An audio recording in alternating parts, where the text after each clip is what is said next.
Hi there, Sandra here. One of the functions that there is in SCAL6, and it has been there for quite some time, although it does now have some more options, is the line fill.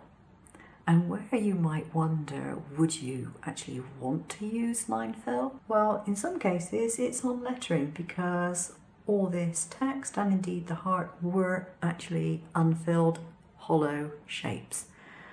But I've put a line fill on them. In the case of this one here, I put in a spacing of 0.1 centimeters, and it's given a lovely, very neat looking linear look to it. Not a complete fill, but it's done a really pretty effective job for what I wanted. And then this one here, I cut the gap down in half, so there's 0.05 centimeters spacing. Now the pen that I used for both of these was the Uniball Signo silver one.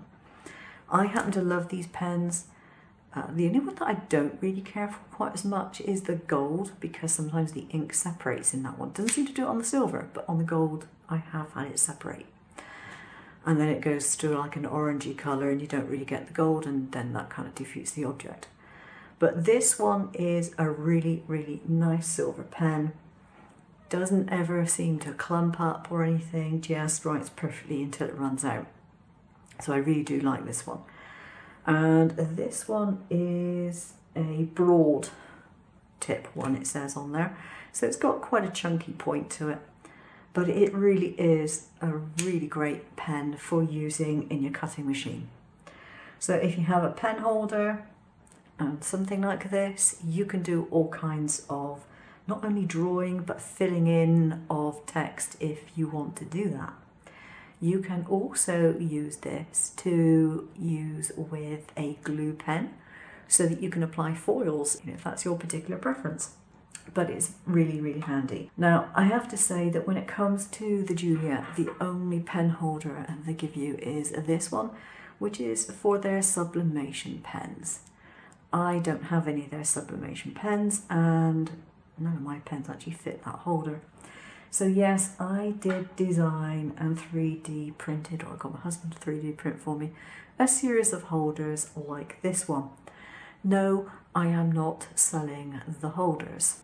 Most of the people who have a Juliet at the moment are, for example, in the United States, and it's just not worth me making them, getting to the post office, posting them, etc. It just really isn't worth the aggravation. So whether you will eventually be able to get holders like this or adapters like this, I do not know. There may be other pen adapters on the market that are designed for other machines, so maybe you should look into those until Siser actually come out with their own standard pen holder. I have no idea when that is going to be. This particular design that I did, I just really like this in its simplicity. I've got 5 different ones which cope with pretty much any pen I'm going to want to draw with on my machine. And literally all you do with this is just put it in until it won't go in any further, and then you put it in the holder and that's it, off you go. So I rather like that particular format. But if you want to get pen holders for your machines, leave comments down below, because the more people request them, the more likelihood there is that they're actually going to provide one at some point. If you don't ask, you don't get. Okay, that's it for today. I'll see you again soon. Take care now.